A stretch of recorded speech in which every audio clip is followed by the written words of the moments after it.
കേരള നിയമസഭ സംഘടിപ്പിക്കുന്ന national women legislators കോൺഫറൻസിൻ്റെ ഭാഗമായി ഇവിടെ എത്തിച്ചേർന്നിട്ടുള്ളതാണ് ഡൽഹി നിയമസഭയുടെ ഡെപ്യൂട്ടി സ്പീക്കറും മുൻ മന്ത്രിയുമായിട്ടുള്ള Rakhi Birla. Rakhi Birla, Deputy Speaker of Delhi Legislative Assembly. Rakhi Birla is the Aam Aadmi Party MLA from Mangolpuri constituency. Formerly a journalist by profession, she has teamed up with Arvind Kejriwal during the Jan Lokpal Bill movement. She was the youngest cabinet minister of Delhi when she assumed office in 2013. राखी बिरला जी, सभा TV में आपको स्वागत है. Welcome. धन्यवाद. So you are here to attend a historic seminar named National Women Legislators Conference. We are speaking in between that seminar. Here we have so many delegates from various parts of India.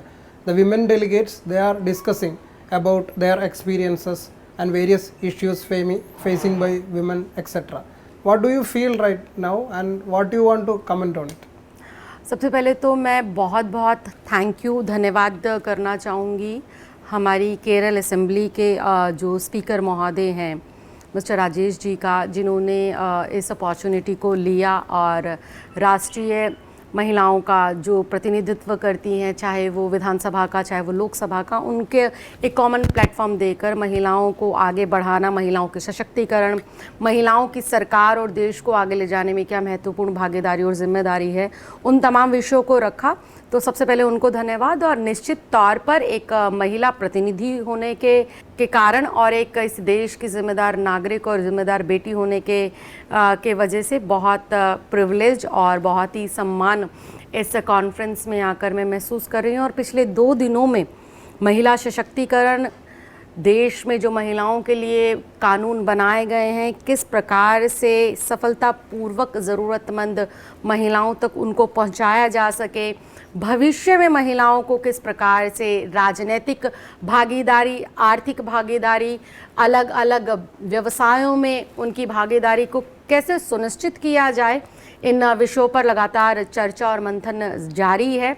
आज इस conference का दूसरा दिन है और मुझे ये पूर्ण रूप से उम्मीद है कि तमाम महिला प्रतिनिधि जो अलग अलग पार्टियों का यहाँ रिप्रेजेंटेशन दे रही हैं, अलग अलग राज्यों का यहाँ रिप्रेजेंटेशन दे रही हैं, लेकिन सबकी सोच, सबकी विचार और सबकी भावना इस वक्त एक ही है कि पूरे देश में महिलाओं का सशक्तिकरण हो. Being a representative from Delhi have a history of various movements, right. Especially Nirbhaya movement, and you are also part of an anti-corruption movement. Being an activist as well as a people's representative, what is your experience in your activism?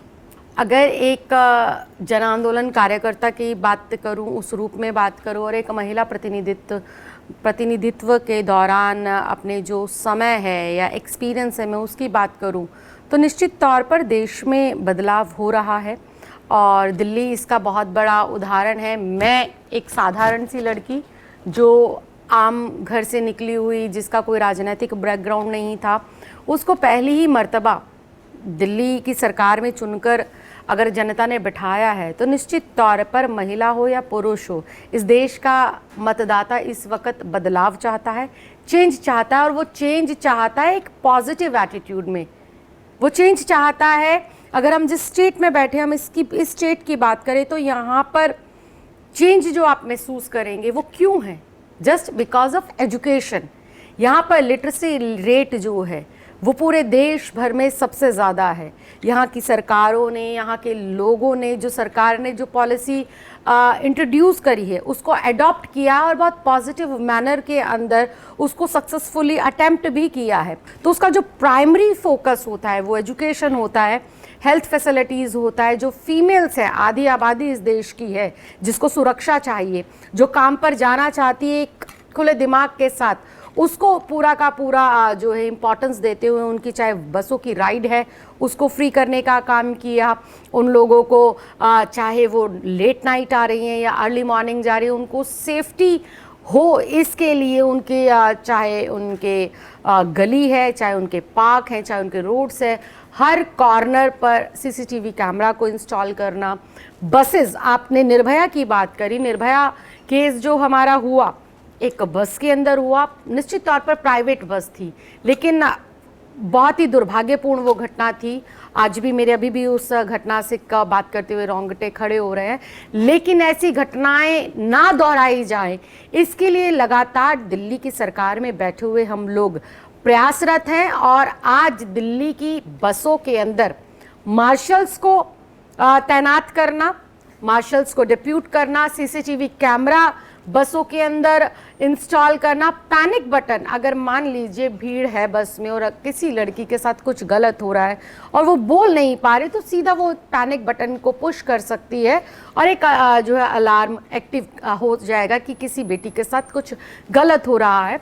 तो ये महसूस करना है जिम्मेदारी को कि एक बेटी होने के नाते जब सरकार में नहीं थी तो जो सरकार से उम्मीदें थी, आज सरकार में हूँ तो सक्सेसफुली उसको लोगों तक दे पा रही हूँ, तो बहुत अच्छा महसूस होता है अपने संघर्ष को लेकर। If you are analyzing the last parliament election, the women voters are more in number. They cast more vote than men. That is the percentage. Yes. But we are yet to introduce the 33% reservation for women in Lok Sabha. So we are lacking several such things. What do you want to comment on that? सबसे पहले तो सिर्फ last general election की बात नहीं करते हैं, इस बार भी अगर कुछ एक और स्टेट्स में हम देखें तो महिला वोटर्स बहुत अच्छे खासे नंबर पर, लार्ज नंबर पर निकलकर सामने आई हैं और उन्होंने अपनी सरकार को चुना है। ये बहुत क्लियर मैसेज है कि इस देश की जो आधी आबादी है, जो हमारी महिलाएं वोटर्स हैं, वो चाहती हैं कि उनकी भागीदारी भी सरकार में सुनिश्चित हो। लेकिन ये बहुत दुर्भाग्यपूर्ण है और बहुत ही चिंता का विषय है कि लगातार 33% रिजर्वेशन का बिल इंट्रोड्यूस होता है लेकिन वो पास नहीं होता। तो कहीं ना कहीं ये माइंडसेट है कि महिला रिप्रेजेंटेशन या महिलाओं को अगर कोई भागीदारी या जिम्मेदारी देंगे तो वो ठीक से नहीं निभा सकती हैं या वो बहुत अच्छा परफॉर्म नहीं कर सकती हैं। इसमें सिर्फ मैं इतना कहना चाहती हूँ कि आज ये बहुत अच्छा प्लेटफॉर्म है और यहाँ पर लगभग सभी राज्यों की महिलाएं जो चुनी हुई हैं वो अपना प्रतिनिधित्व दे रही हैं। लोकसभा राज्यसभा की भी यहाँ पर प्रतिनिधि है। अभी कुछ देर बाद यहाँ पर लोकसभा के स्पीकर भी आएंगे। हमें लगता है कि हम सब लोगों को एक मजबूत आवाज़ के साथ यहीं से इस प्रस्ताव को पास कर सीधा देश की सर्वोच्च संस्था में भेज देना चाहिए। और तब जाकर मुझे लगता है जब तक हम पार्टी पॉलिटिक्स से ऊपर उठकर देश की आधी आबादी के बारे में नहीं सोचेंगे तब तक ये बिल ऐसे ही ठंडे बस्ते में पड़े रहेंगे। तो हमें खुद को आगे आना होगा और खुद को अपने लिए आवाज़ बुलंद करनी होगी। जो मैंने अपनी स्पीच में भी बोला था कि विमेंस के राइट्स तो हैं बट उनमें इस तरह के गैप हैं जो वो दिखाई नहीं देते हैं और वो गैप डे बाय डे बढ़ते जा रहे हैं बिकॉज खुद अपने राइट्स के लिए कोई भी विमेंस आगे नहीं आती। उन्हें लगता है कि कोई बात नहीं, मेरे साथ हुआ है, मैं बर्दाश्त कर लूँगी। अगर जब तक ये फिनोमेना रहेगा, जब तक ये माइंडसेट रहेगा तो ये 33% रिजर्वेशन तो पता नहीं मिलेगा नहीं मिलेगा, लेकिन जो थोड़ा बहुत मिला है 8-10% वो भी ख़त्म हो जाएगा। तो सबसे पहले जो चुनी हुई प्रतिनिधि हैं, चाहे वो ग्राम पंचायत की है, चाहे वो प्रधान है, चाहे वो कॉरपोरेटर्स हैं, चाहे वो विधायक हैं, चाहे वो सांसद हैं, उन सबको अपने राइट्स के बारे में समझना पड़ेगा और उनको इम्प्लीमेंट कर अपने लिए लेना पड़ेगा। उसके बाद आवाज़ जो है मुझे लगता है आखिरी पंक्ति में खड़ी हुई जो लड़की है, जो महिला है, जो बेटी है, जिसने मुझे चुना है, तब मैं उसके लिए आवाज़ उठा पाऊँगी। So thank you so much Rakhi Birla ji for speaking with Sabha TV. Thank you so much.